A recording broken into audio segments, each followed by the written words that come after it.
Una metodología general para el diseño de una red de distribución. Aquí lo que yo les propongo una secuencia de pasos que ustedes deben seguir para poder llegar a un buen término, que es el diseño de un sistema de distribución de agua potable. Evidentemente que esta metodología general, aquí vamos a aprender cómo se calcula el caudal que sale con una flechita al final del tramo, que yo les dije en su momento cuando lo vimos en Hardy Cross, que eso lo íbamos a aprender en la metodología general. Y lógicamente, después de eso, van a venir pasos donde viene la aplicación de Hardy Cross, que no lo vamos a repetir porque ya lo estudiamos, de cómo se calcula una estación elevadora, ya no lo de bombeo, ya no lo vamos a repetir, de una aducción, que no lo vamos a repetir, o el cálculo de un tanque, porque ya eso lo vimos en cada una de las unidades. Solo que aquí les voy a dar el orden en que deben ir calculando cada una de esas cosas que componen un sistema de distribución. Entonces, el objetivo que tiene esta unidad es el de poner a disposición de ustedes una metodología que les permita el diseño de manera ordenada de un sistema de distribución de agua a una población. Bueno, tiene un único punto, que es el 10.1, que es la metodología de diseño. Ahora bien, como toda metodología o todo problema que nosotros vamos a resolver en ingeniería, nosotros tenemos que partir de una información requerida o de los datos. ¿Está claro? Cuando hacíamos un problema de física, de matemática o de química, los datos no eran muchos. En estos casos, en el sistema de distribución, la información o los datos que se requieren son bastante amplios y que ya ustedes conocen porque lo vimos en una unidad. Pero bueno, vamos a hacer recuerdo en esta metodología. ¿Qué información vamos a necesitar? Bueno, un plano en planta donde aparezcan los manzanos, la disposición de las calles, y además pueden aparecer si existen alguna quebrada, arroyo, por donde pasa una línea de ferrocarril, si hay un aeropuerto, toda esa información debe aparecer. En este plano no debemos olvidarnos que cuando mandemos a hacer los estudios de topografía, darles plano en planta, y como ellos tienen que obligatoriamente pasar por todas las calles, pedirle que donde haya un consumo diferente al domicilio, por ejemplo un restaurante, un cuadrito, restaurante. Hay, por ejemplo, una escuela, un cuadrito, una escuela. O sea, que me coloquen o que me actualicen este plano planimétrico, que yo lo voy a obtener de la alcaldía, porque generalmente existe ya en las alcaldías. Entonces solo lo que voy es actualizarlo con aquellos consumos que son comerciales, institucionales e inclusive industriales. ¿Está bien? Bueno, aparte de ese plano planimétrico, yo necesito un plano topográfico con curvas de nivel cuya separación de esa o espaciamiento entre esas curvas nunca sea mayor a 0,5 metros. Generalmente cuando yo mando a hacer la topografía, yo les pido que me den entre 10 y 20 centímetros. ¿Por qué? Porque mientras más información yo tenga en curvas de nivel, más información tengo de la topografía de la zona. ¿Está bien? Bueno. En tercer lugar, necesitamos información sobre los niveles freáticos de la zona. Esto es importante, ¿por qué? Porque, por ejemplo, si nosotros tenemos un nivel freático muy cercano a la superficie, como ocurre en muchos lugares en Santa Cruz, cuando yo excave la zanja, se me puede llenar de agua, entonces tengo que prever cómo extraer esa agua.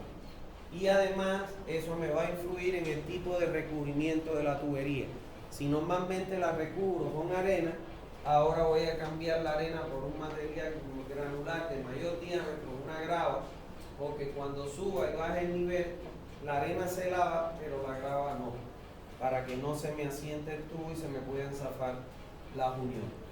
Normalmente estos niveles freáticos, como yo le mando a hacer a una comisión el estudio de suelo, que tomen determinadas muestras y siempre a una profundidad mayor a los 80 centímetros, como ellos sacan una muestra, ellos fácilmente pueden detectar a qué profundidad está el nivel freático, entonces se lo pido a la empresa que va a hacer el estudio de suelo. ¿Está bien? Por otro lado, necesito los datos actuales de la población regional y local. Para obtener ese dato, lo que yo hago es que visito el INE y digo, ya bien sea para las unidades vecinales o los manzanos, le digo al INE que quisiera saber cuánto es la población actual que ellos tienen registrada. Acuérdense que ahí aprovecho y le pido la tasa de crecimiento poblacional en esa zona y además aprovecho y le pregunto cuál es el modelo matemático que ellos utilizan. ¿Está bien? Aunque ya ustedes conocen que en Bolivia, en todo el territorio, se puede utilizar la fórmula de crecimiento geométrico, que es la que más comúnmente utilizamos. Por otro lado, necesito, bueno, ya le dije que este índice de crecimiento y el periodo de alcance del proyecto, ustedes saben que yo lo tengo de la norma a partir de ingresar en una tabla para el caso de red de distribución con mi población actual. Entonces voy a ingresar con la población actual y en este caso para la red de distribución y voy a ver cuánto es el periodo de diseño que me recomiendan, que puede estar entre 10, 15 o 20 años. ¿Está bien? Dependiendo la magnitud de la población. En el sexto punto necesito obtener el área de la zona de cobertura, el área total. Si voy a diseñarle a una cooperativa, yo lo que le pido es que me dé el área de la poligonal, de las cuales ellos son, en este caso, los responsables de esa zona. Y entonces ellos me van a dar una poligonal y ahí yo puedo con el AutoCAD calcular el área.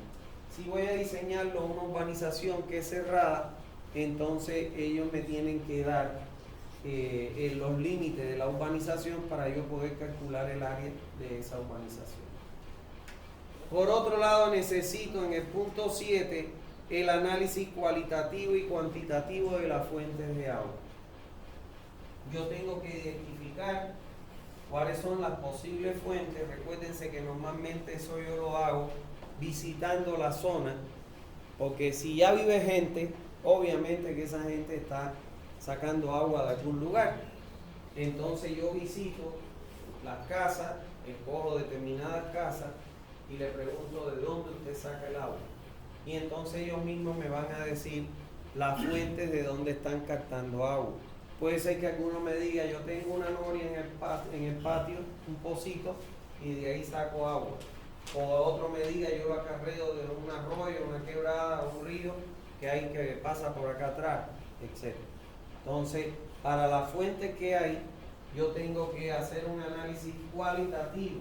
¿Qué quiere decir eso? Tomar una muestra, llevarla al laboratorio de calidad del agua y someterla a los 28 parámetros para ver si primero, si tengo más de una fuente, la llevo y le aplico los 8 parámetros que ustedes conocen para poder de ella sacar cuál es la que tiene mayor bien, entre bien y regular, y poder discriminar o discretizar en este caso, cuál es el agua de mejor calidad. Y para eso entonces que saco la muestra y le hago los 28 parámetros para saber si requiero o no planta potabilizadora. Si se cumplen los 28, no requiero planta. Si al menos uno no cumple, entonces tengo que construir una planta para eliminar esa impureza y convertir ese parámetro en un parámetro aceptado por la norma boliviana. ¿Está bien? Y cuando hablo de cuantitativo, es que tengo que hacer un estudio de esa fuente para ver si en el tiempo, sobre todo en el periodo de estiaje o de seca, el agua que me produce esa fuente puede ser capaz de abastecer la demanda de la población. Bueno, en el octavo punto debo hacer un levantamiento del sistema de abastecimiento de agua existente, indicándose la capacidad nominal del mismo. O sea, qué dotación utiliza. Cuando yo visito y le pregunto de dónde sacan agua, me dicen a lo mejor de una noria, de un pocito, le digo, bueno, ¿cuántos wates sacas al día? Y entonces eso me va a dar, por la cantidad de litros que pueden sacar a través de ese bate, me va a dar la cantidad de litros día. Si eso lo pregunto cuántas personas viven en el domicilio y lo divido, me va a dar los litros por habitantes por día. Que eso me va a servir a mí ¿para qué? Para que cuando yo llegue a la norma, voy a encontrar un rango. ¿Está claro?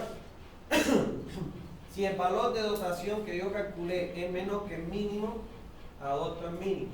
Si es un valor que está entre el mínimo y el máximo, adopto ese. Y si es un valor que es menor al mínimo, que es mayor al máximo, entonces adopto el máximo. No va a pasar eso nunca porque lógicamente cuesta trabajo sacar el agua como para despilfarrar. ¿Está bien? En el noveno paso voy a hacer un levantamiento de las condiciones sanitarias de la localidad. Y eso está enfocado a dónde vierten sus aguas residuales. ¿Por qué? Porque si ellos, por ejemplo, largan sus aguas residuales a la cuneta de las calles, cuando usted camine va a ver el agua residual corriendo por la cuneta de las calles. ¿Y eso qué va a significar? Que si yo le coloco una red que está a 80 centímetros de profundidad y a 1 metro separado de la cuneta, y ellos largan el agua a la cuneta, corre el riesgo que cualquier rotura se contamine el agua potable con el agua residual. Entonces ahí yo no voy a resolver el problema del tratamiento del agua residual, pero sí en mis recomendaciones voy a advertir que no se construya este sistema de distribución hasta tanto se solucione el largado del agua a las cunetas de las calles, porque puede, por una rotura, contaminar e inclusive enfermar y matar la población. Estoy cuidándome las espaldas como proyectista. En el décimo, lo que voy a hacer es sacar datos de la economía regional y local, o sea, los ingresos per cápita por familia. Recuérdense ustedes que yo no puedo diseñar un sistema de distribución el cual no pueda ser cubierto con los ingresos per cápita por familia. ¿Por qué? Porque si no mi sistema va a fracasar. Entonces esto me puede llevar a que en vez de colocarle una cometida en aquellos lugares donde no tengan para cubrirlo, le pongo una pileta pública en la esquina y que busquen y acarreen el agua de la esquina. ¿Está bien? Eso es. En el 11 voy a buscar los datos de la localidad relacionados con el clima, la temperatura, la hidrología, tipo de vegetación, geomorfología, infraestructura, entre otros. Esto es importante para el análisis cuantitativo que yo voy a hacer de la fuente, porque estas condiciones climáticas, esa lluvia, esa intensidad, esa frecuencia, es la que me va a permitir calcular el caudal de recarga de la fuente para saber si el caudal que yo necesito es menor o igual a ese. Si fuera mayor, entonces lógicamente esa fuente no me va a poder entregar el caudal que demando y voy a tener que buscar otra alternativa de fuente o esta combinarla con otra fuente. ¿Está bien? Por otro lado, en el punto 12 voy a tener información acerca de las normas técnicas en vigencia en el lugar donde voy a construir mi sistema de distribución. Señores, yo no puedo diseñar sin tomar en cuenta las normas vigentes en el país, porque puedo tomar decisiones que no estén dentro de las normas y me pueden rebotar el proyecto por decirme esto no cumple con lo que establece la norma. ¿Está bien? No nos olvidemos que ese proyecto tiene que ser revisado por un personal profesional. Cuando yo hago un proyecto del gobierno, va a la autoridad del agua, quien tiene un conjunto de profesionales que no solo lo revisa, sino que hace seguimiento, es lo que pasaba en Guardia. Y entonces ellos, cuando no cumplen lo que establece la norma, ellos te pueden decir, rehaga el proyecto porque no cumple esto que dice la norma boliviana. ¿Está bien? En el punto 13, información acerca de las instalaciones que están soterradas en la zona, tales como gas, electricidad, teléfono, etc. Si ya yo tengo instalaciones que están soterradas, yo debo buscar esa información de manera que yo no pueda cruzar mis conexiones con esa. Y en caso que sea inevitable, por lo menos advertir a qué profundidad está, con qué profundidad nosotros vamos a pasar, para que a la hora de ejecutarlo se tenga cuidado con maquinaria de no romper una de estas instalaciones o dañar una de estas instalaciones que ya está en el terreno. ¿Está bien? Por otro lado, la información completa, debo buscar la información completa de las características del suelo donde se va a construir la red.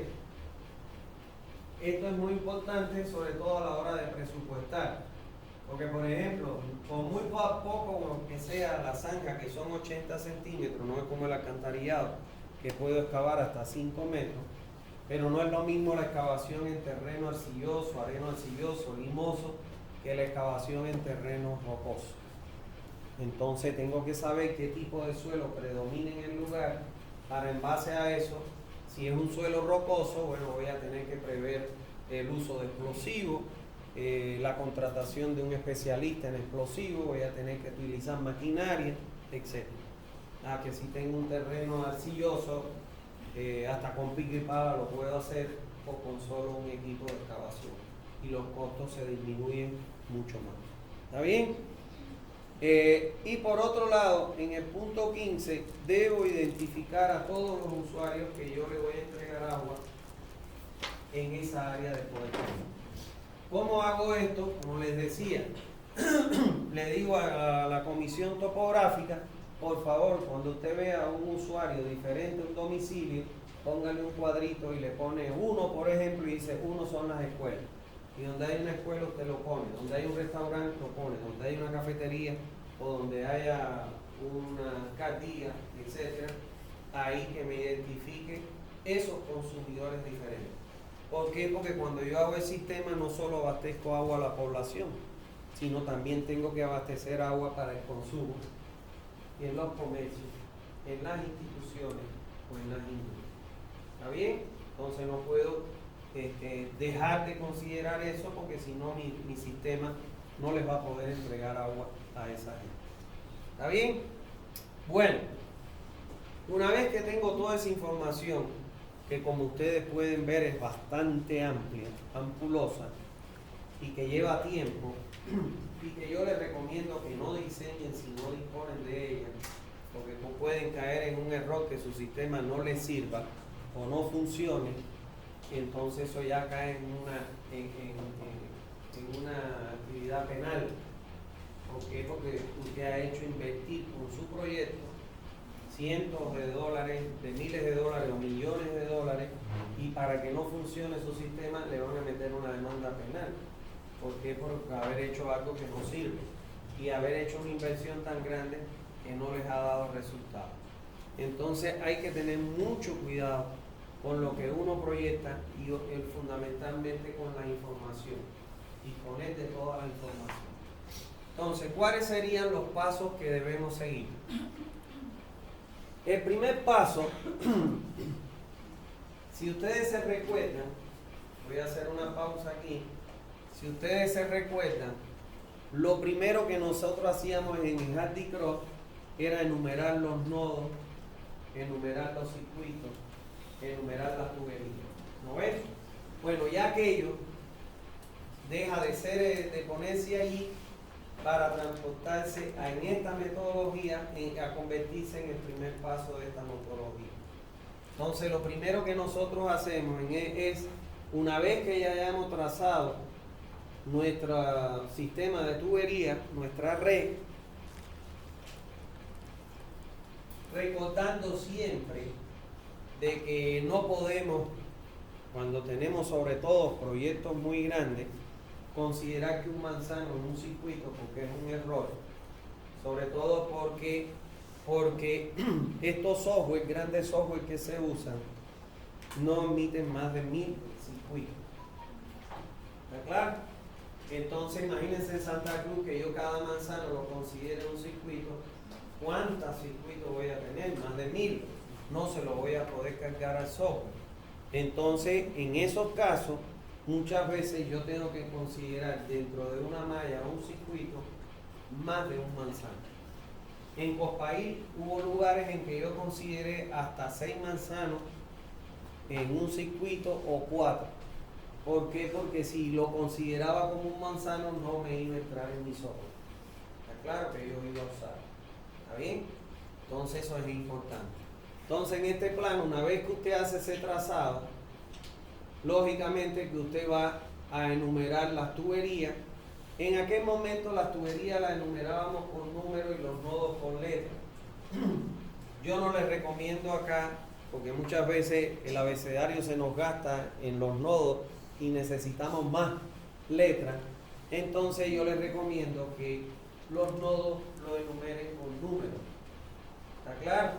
Y las tuberías, como les enseñé en aquel momento, le vamos a llamar tuberías principales a aquellas que encierran o enmarcan el circuito, y ahí le llamamos TP1, tubería principal 1, tubería principal 2, tubería principal 3, y así. Y las que salen de las principales a cerrar las mallas o circuitos, a conformar las mallas o circuitos, son las tuberías secundarias.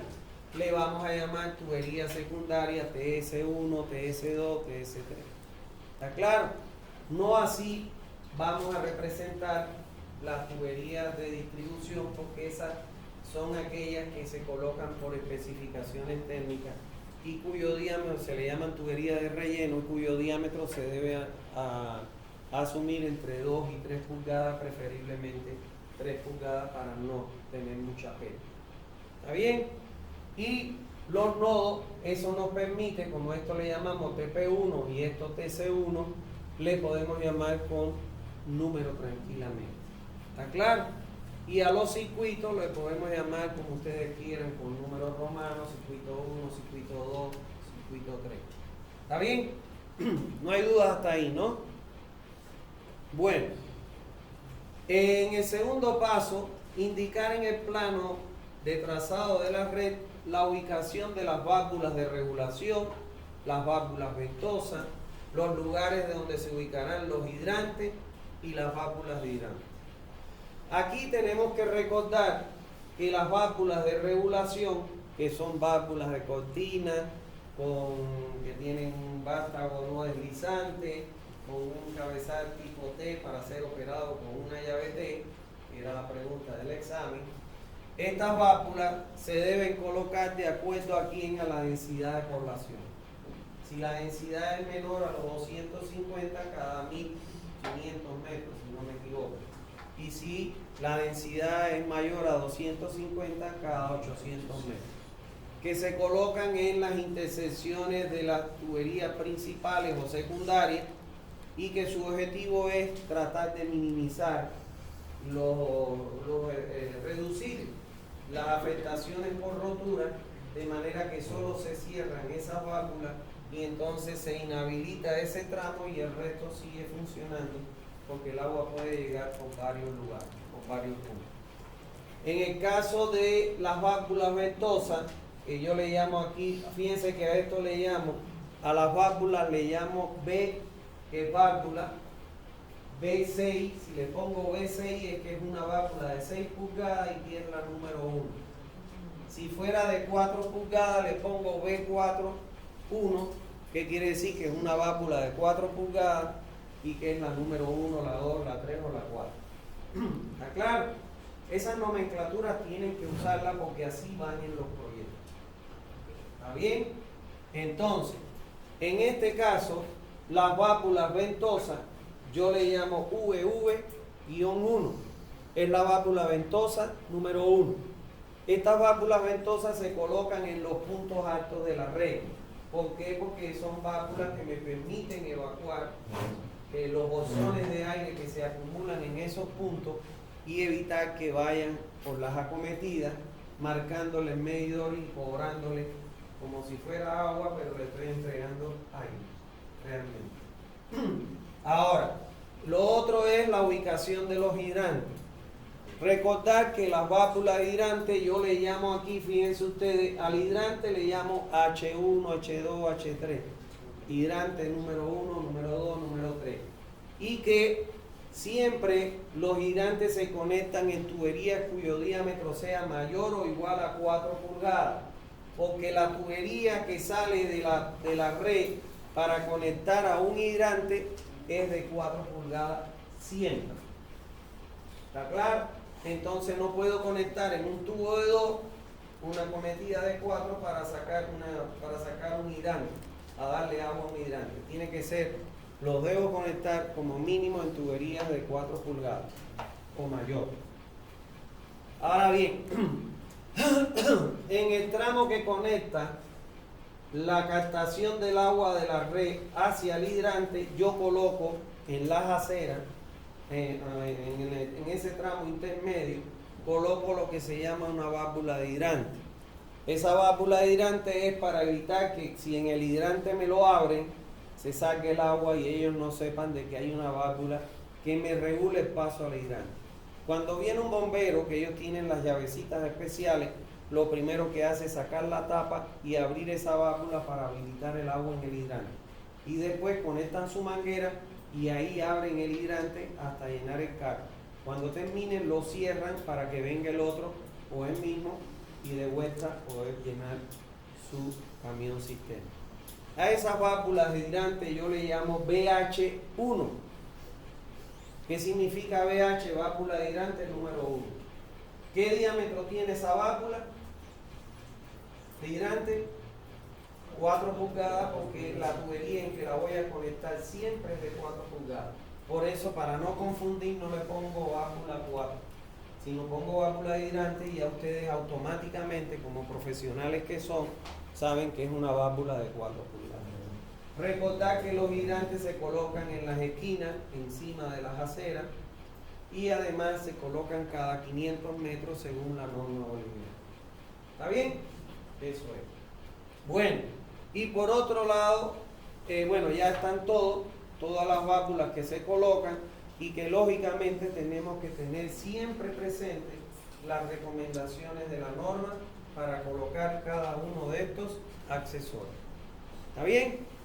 ¿Dudas hasta ahí? Ya con eso, nosotros armamos nuestro esquema con todas las válvulas que deben llevar, con toda su numeración. ¿Por qué? Porque eso es importante para que la cooperativa o la empresa que usted le está haciendo el proyecto sepa el patrimonio que tiene bajo tierra. Yo les comento, cuando yo llegué acá, Zaguapar, que era la cooperativa más grande, se empezó a tragar aquellas cooperativas pequeñitas. Entonces, por esa razón, fue que la autoridad del agua vino, la cooperativa tuvieron que contratar un topógrafo y delimitar su área de cobertura a través de una poligonal. Y esas áreas de cobertura, por ejemplo, de Zaguapá, de Copaí, de Coplán, Copul, se publicó, se le mandó al ministerio y el ministerio lo publicó en el periódico. De manera tal que si una cooperativa cuya área es esta se quiere meter en el área de la otra, le pueden quitar la licencia de funcionamiento. ¿Por qué? Porque una cooperativa no se puede meter en la otra. Y eso fue a raíz de que las cooperativas grandes se estaban tragando las cooperativas chiquitas, las estaban absorbiendo.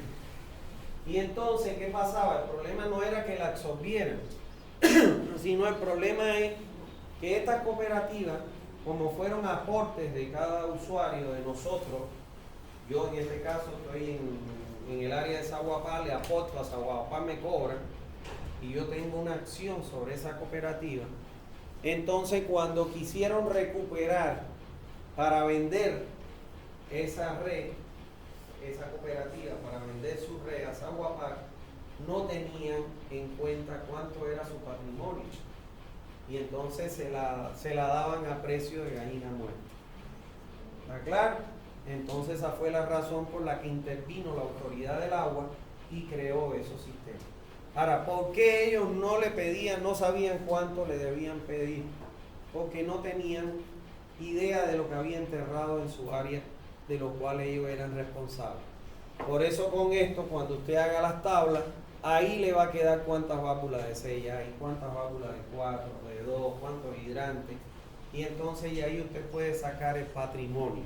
Lógicamente que a esto se le aplica una tasa de depreciación que está establecida por la autoridad del agua, que lógicamente mientras más años pasen se va depreciando más el valor de esas instalaciones, pero por lo menos usted tiene derecho a un pago justo en caso de que se venda esa cooperativa, que lo ideal es que se lo devuelvan, entre comillas, porque ya ustedes han visto lo que ha pasado con Cota y nunca devolvió los 1000 y tantos dólares, creo que eran 1200 dólares de acciones a cada uno de los usuarios, porque le hicieron quebrar. ¿Está claro? Robándole le hicieron quebrar.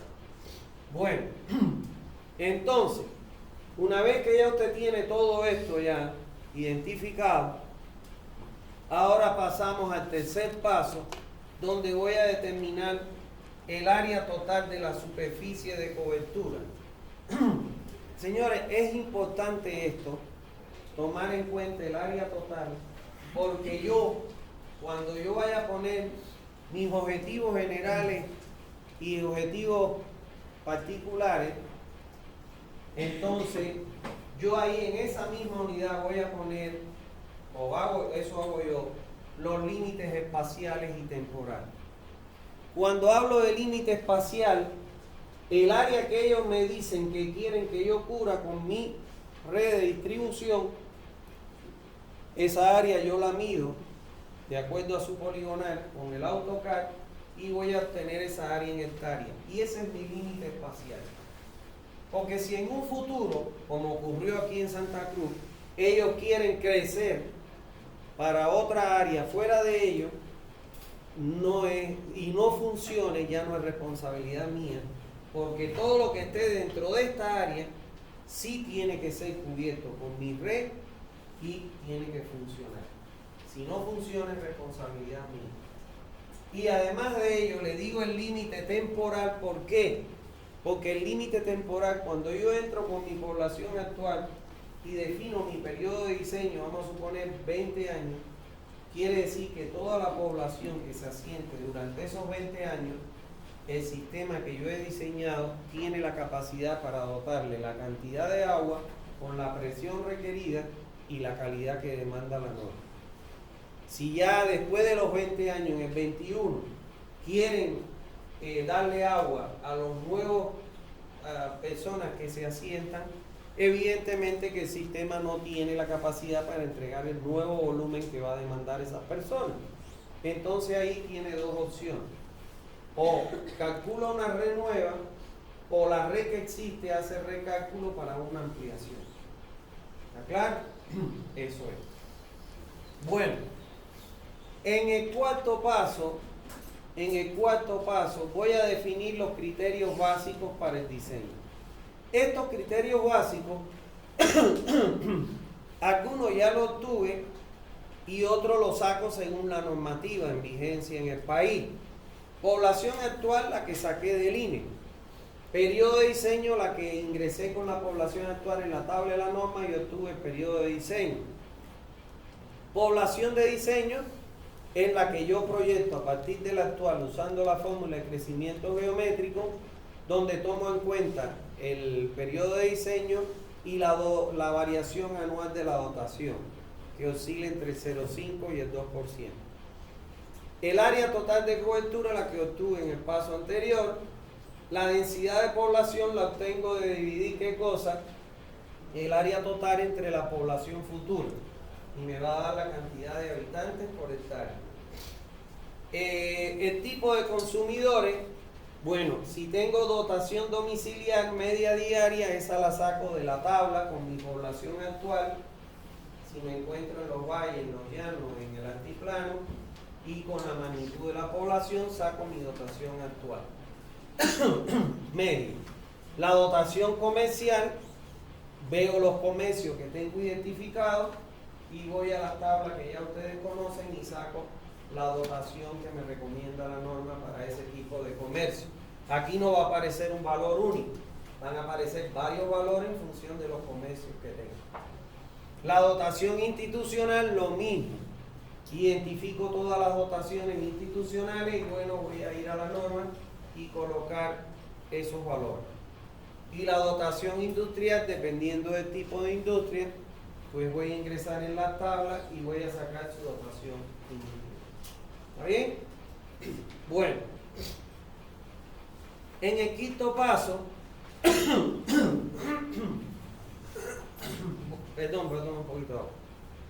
Este es el paso en el que voy a tener los consumos por cada tramo y al final del tramo con una flechita voy a indicar el valor de ese consumo en cada tramo. ¿Está bien?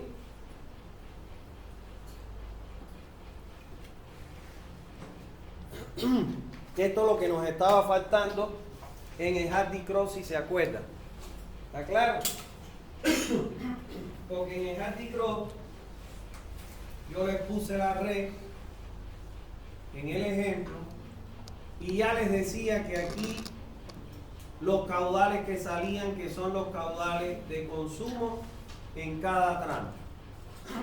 Esto es lo que vamos a aprender a calcular ahora en este paso. Bueno,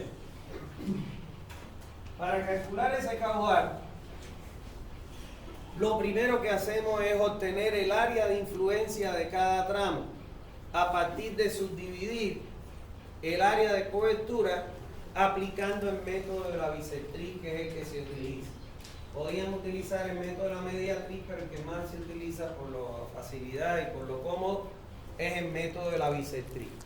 Se dice que una línea biseca un ángulo cuando lo divide en dos ángulos iguales. Si vemos acá, yo digo, ¿esto cuánto es? 90 grados, la bisectriz es 45. ¿Esto cuánto es? 90 grados, la bisectriz es 45. Y después voy a unir acá, y este es el área que va a aportar a este tramo 1, 2. Este es el área que va a aportar al tramo 1, 3. Esta, bueno, acá se va a dividir así.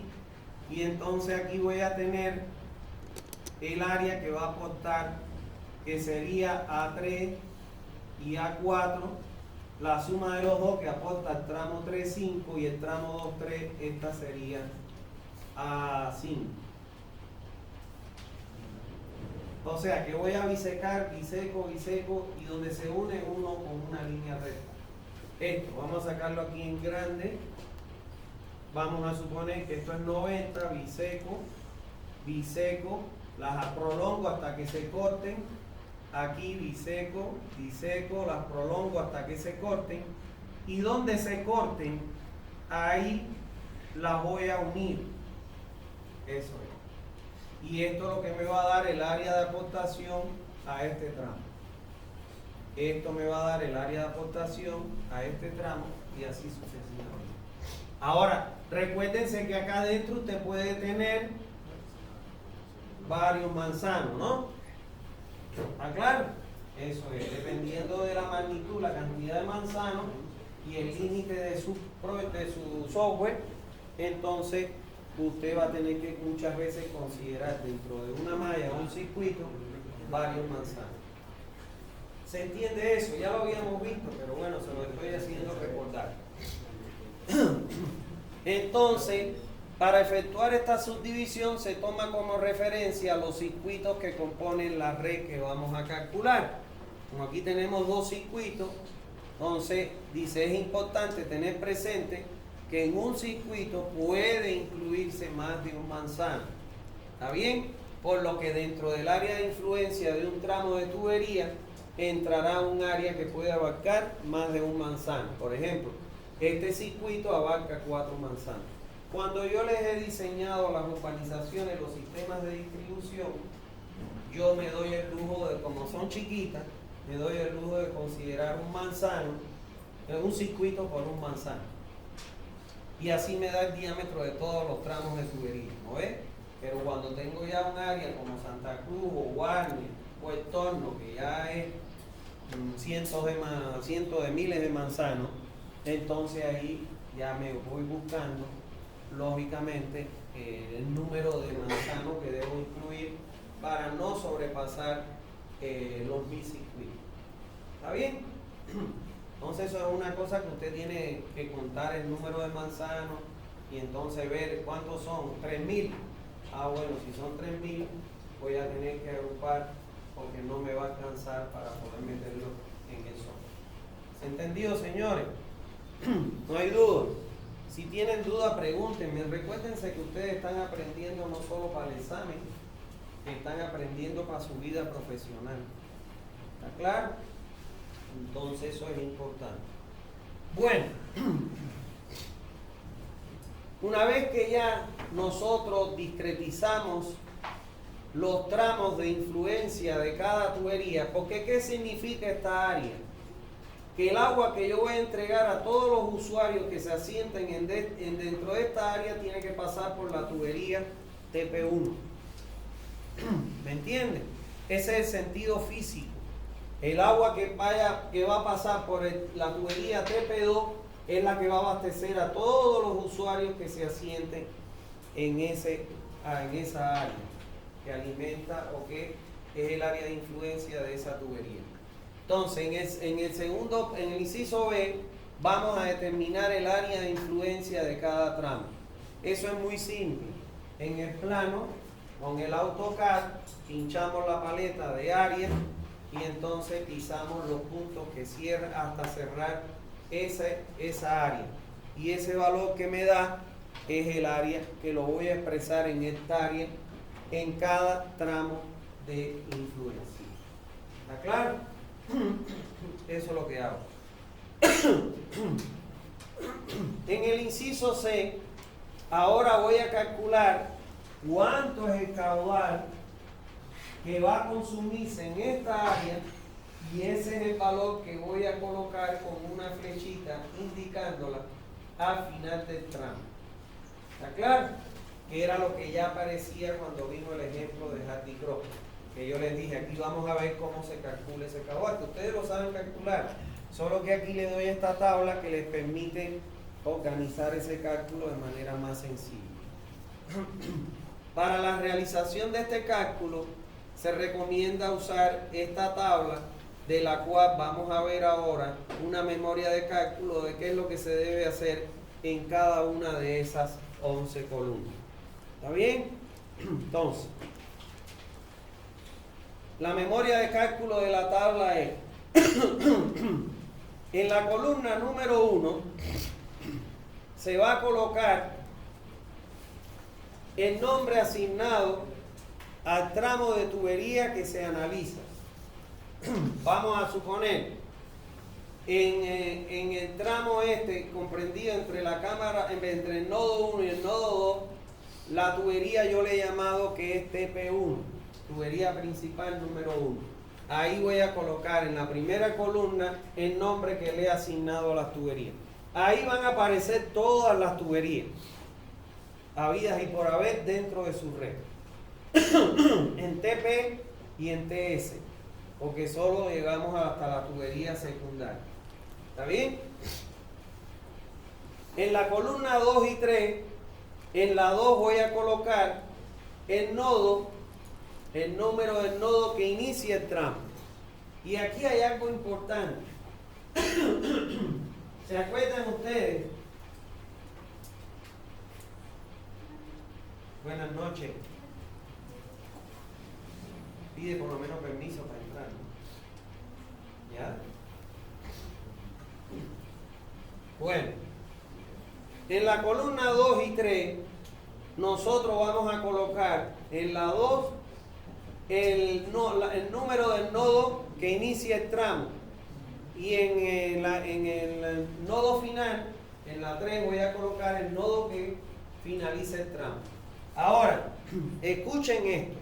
Se recuerdan que nosotros hacíamos un análisis, teníamos que en el Hardy Cross indicar el sentido de circulación del flujo, el que suponíamos, ¿no ves?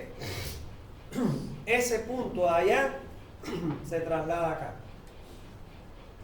Ahora, si usted está diciendo que esta tubería TP1 inicia en el nodo 1 y finaliza en el nodo 2, entonces usted está indicando ya que el sentido de circulación va a ir de la 1 a la 2.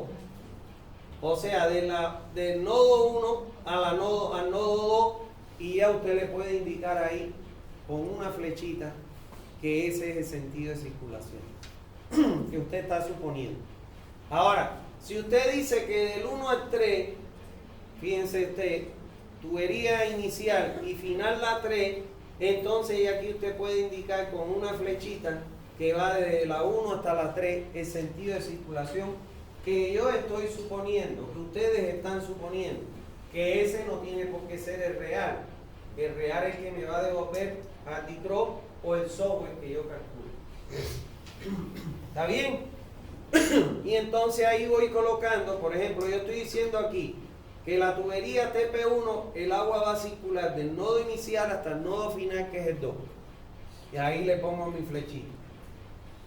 Estoy diciendo que la tubería TP2 circula desde el nodo 1 hasta el nodo 3. Entonces le puedo indicar aquí la flechita que circula del 1 a 3. Y así sucesivamente. ¿Se entendió? Bien. Ahora, en la columna 4, yo voy a colocar el área de aportación a cada tramo. El tramo TP1 va desde el nodo 1 hasta el nodo 2. Y el área que aporta, ¿cuál es? 1,2. Le pongo 1,2 hectáreas. Ahora, la TP2, la tubería TP2 va desde el 1 hasta el 3. Mírenlo acá. ¿Qué área aporta ahí? 0,6 hectáreas. Y le pongo su valor en área. El tramo, la tubería TP3, esta, va desde 2 hasta 4. Mírenlo aquí. ¿Qué área aporta ahí? 0,5. ¿Está bien? La tubería TS1, que va desde el nodo 3 hasta el nodo 4, en esta dirección. ¿Qué área va a aportar ahí? 1,4 más 1,4. Porque esta tubería le va a dar al agua a toda esta gente más esta gente más. Entonces 2,8. Y eso tengo que hacerlo con mucho cuidado, con sumo cuidado, para lo que yo les recomiendo que impriman el plano. Porque en la pantalla muchas veces te marea porque no te entra todo, porque tienes que ampliar la pantalla para leerlo. Lo que yo hago es que imprimo un plano en una escala y entonces ahí le voy poniendo todo eso para cargárselo a esta planilla. ¿Está bien? A esta tabla. ¿No hay duda hasta ahí? ¿No hay duda? Seguimos. En la columna 5 yo voy a calcular la población futura de mi tramo. Y para calcular la población futura, yo calculé en pasos anteriores mi densidad de población. Y yo sé que mi densidad de población va a ser igual a ¿quién? A la población futura entre mi área total. Vamos a suponer que me dio la densidad 150. Esto está expresado en ¿qué? En habitantes sobre hectárea. Entonces, ahora yo voy a calcular la población futura que se va a asentar en el tramo 1-2, por ejemplo. ¿Y a quién va a ser igual eso? A mi área total del tramo 1-2 multiplicado por ¿quién? Por mi densidad, que es 150. Mi población futura del tramo 1-2, si yo hago el análisis dimensional, el área que aporta el tramo 1-2, ¿cuánto es? 1,2 hectáreas. Cuando yo lo multiplique por los 150 habitantes sobre hectárea, aquí ¿qué va a pasar? Se me van las hectáreas con las hectáreas y esto me va a dar la cantidad de habitantes que yo voy a tener asentados en esa área. ¿Me entendieron? Y esa va a ser mi valor de población futura del tramo. porque ahí no estoy calculando la total. Ya estoy discretizando por tramo a partir de multiplicar por el área de cada tramo, de aporte a cada tramo. ¿Se entendió? Ahora, en la columna número 6, yo voy a calcular el caudal medio diario. Y el caudal medio diario va a ser igual a la población futura del tramo, esta que obtuve aquí, multiplicado por la dotación futura, que yo tuve que haber sacado la actual de la tabla, ingresando con la población actual y la zona, y haber calculado la futura, dividido 86.400, y eso me va a dar el caudal máximo, el caudal medio diario que yo voy a consumir en ese tramo. ¿Alguna duda? Me avisan cuando le tomen foto. ¿Ya? Ahora, en la columna 7 voy a calcular el caudal máximo diario. Y para calcular el caudal máximo diario voy a multiplicar el caudal medio diario del tramo por el coeficiente K1, que es el coeficiente de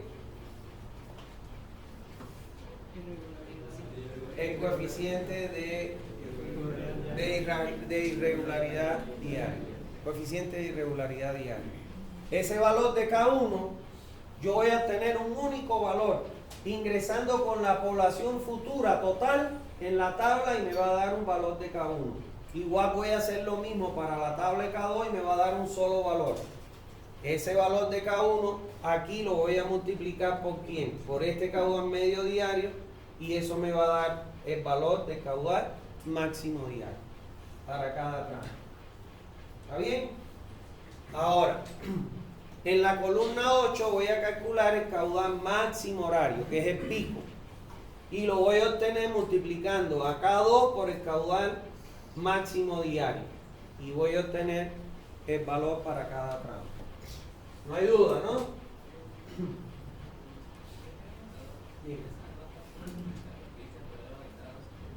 Nota, el valor de K2 se obtiene de entrar en la tabla respectiva con la población futura total del área. Esa tabla la dimos cuando dimos los caudales. Una tabla donde te dice por aquí población futura y por aquí K1 o K2. Y hay otra de K2. Y hay otra similar, pero que entramos aquí con la población y obtenemos K2. Ahora, para obtener K1 y K2, entramos con la población total y obtenemos un solo valor. ¿Me entiendes? Eso es. ¿Alguna duda hasta ahí? Bien, en la columna 9, nosotros vamos a calcular el caudal comercial institucional. Como yo mandé en la comisión topográfica que me identificaran los consumos diferentes a los domicilios, entonces en aquel tramo de tubería que caiga un consumo como este, que es una escuela, que es institucional, y una cafetería, que es un consumo comercial, entonces yo voy a calcular, como ya ustedes saben, esos caudales. Y aquí en esta columna voy a sumar qué cosa. En este tramo tengo una escuela y una cafetería. El caudal que me va a demandar la escuela es 0,30 litros por segundo y la cafetería 0,10. Entonces, en ese tramo tengo que entregar como consumo comercial institucional la suma de los dos, 0,40. ¿Está bien? En donde no haya consumo comercial o institucional, pongo 0. Y donde hay, coloco el valor o sumo los valores de los consumos. ¿Está bien? ¿Duda? En la columna 10 voy a calcular el caudal industrial. Si en el tramo que yo analizo hay una industria, tengo que calcular su caudal industrial, y si no hay industria, en su defecto le pongo 0. Nada más. ¿No hay duda? Bueno.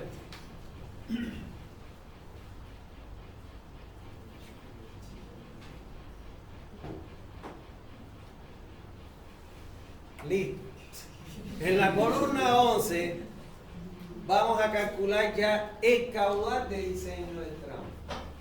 O sea, cuánto es el caudal que tiene que pasar por ese tramo para satisfacer la demanda de los usuarios que están dentro de su área. ¿Lo ven? Entonces, este caudal de diseño del tramo va a ser igual al consumo máximo horario, porque nosotros usamos el pico, más el consumo comercial, o sea, el de la columna 9, más el consumo industrial, que es el de la columna 10. ¿Está bien? ¿Dónde está consumo? No. Es consumo comercial institucional. Es consumo comercial institucional. Es la suma de los dos, pero es una rayita indicando que es el consumo comercial más el institucional. Creo que en la norma sí lo tiene. Mejor creo que lo voy a cambiar y le voy a poner consumo comercial más el consumo institucional para que no se... Pero habría que agregar una columna más. ¿Ven? La norma lo considera juntos los dos. Bueno, este valor que se coloca, que se calcula aquí, por ejemplo, cuando yo sume esos valores, el valor que obtengo aquí es el que voy a indicar con una flechita en el nodo final del tramo, que sale con el valor que es el que va a consumirse en este tramo. ¿Está claro? Que era lo que había en el ejemplo de Hardy Cross. Ahora, cuando yo tenga, por ejemplo, vamos a suponer acá, yo tengo que este viene para acá y este viene para acá, como lo he considerado ahí, entonces el caudal que va a venir acá es el caudal del tramo 2, 5, más el caudal del tramo 3, 5. O que ambos convergen en el mismo nodo.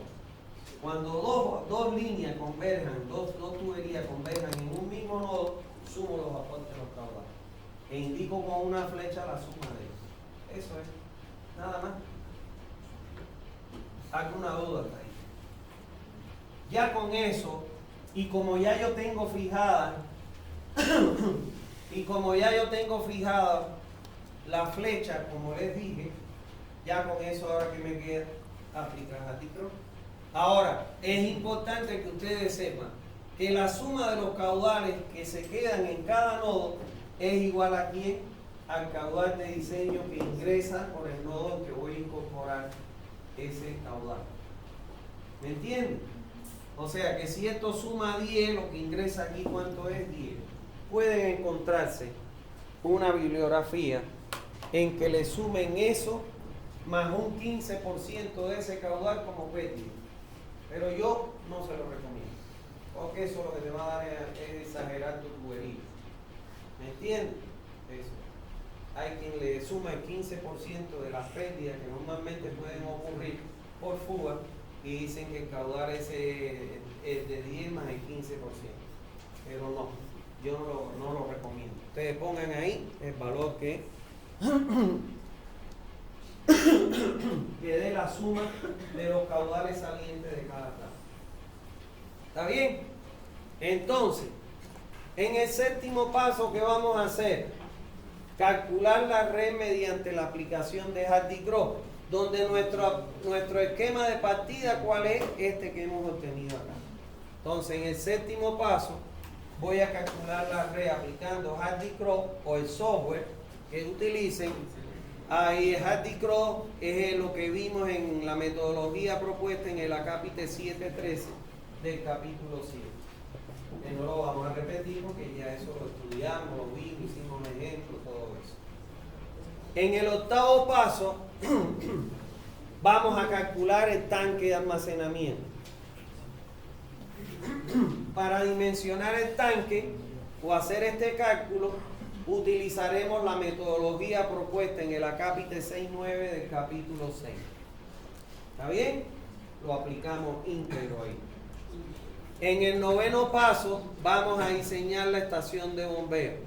Para diseñar la estación de bombeo aplicaremos todos los conocimientos que vimos en las recomendaciones que se dan en el capítulo 8. ¿Está bien? En el 10º paso vamos a diseñar la tubería de aducción, donde para calcular la tubería de aducción tendremos que tener en cuenta todas las recomendaciones que vimos en el capítulo 10, donde estudiamos la tubería de aducción. ¿Está bien? En el 11º paso ya vendrían las conclusiones del diseño, donde en un proyecto usted debe siempre presentar la siguiente información. Primero, toda la información referida al diseño a través de la memoria de cálculo. Todos estos pasos que seguimos ahora en esta metodología, íntegro lo tiene que poner ahí para que el supervisor, el fiscalizador, el que vaya a supervisar su proyecto, sepa qué fue lo que usted hizo, si está bien, cumplió o no cumplió con lo que establece la norma. En segundo lugar, debe presentar todos los planos para la ejecución de ese proyecto. El plano en planta, donde estén todos los tramos de tubería, donde esté toda esa información que vamos a ver ahorita cómo se pone, todo eso tiene que estar en el proyecto. Y si tiene algún detalle que va a pasar por un puente canal o un sifón invertido, esos detalles más. Y si tiene una estación de bombeo, el detalle de la estación de bombeo. En el tercer punto deben poner todos los cómputos métricos y el presupuesto general de la obra. O sea, tiene que colocar todos los cómputos métricos de tuberías, accesorios, excavación, todo lo que lleve, replanteo, todo eso, e instalación de faena en el proyecto. Como cuarto lugar, el cronograma de ejecución. A partir de esos cómputos métricos y las actividades principales, usted hace el cronograma de ejecución, donde considera ahí, de acuerdo al número de brigadas que usted va a considerar para cada actividad, para obtener qué cosa, la ruta crítica, y fundamentalmente decirle, tu obra, la ejecución de tu obra va a durar tantos días, tantos meses. ¿Está bien? Como quinto, las especificaciones técnicas y constructivas del proyecto. A usted deberá poner ahí qué cosa. Todas las especificaciones técnicas para la excavación, para el relleno, para la instalación de tuberías, para la instalación de válvulas, todas esas especificaciones técnicas. Si tiene estación elevador y hormigón, las especificaciones técnicas del hormigón, para la ejecución, etcétera, etcétera. Por otro lado, el manual de operación del sistema diseñado. O sea, usted fue el que hizo el diseño de esa red, entonces usted tiene que dar un manual de operación de esa red. ¿Está bien? Cómo usted debe operar en caso de esto, haga esto, lo otro, con detalle. ¿Está bien? Entonces, eso sería todo lo que veríamos en el proyecto. Bueno, ¿alguna duda hasta ahí? ¿Dudas?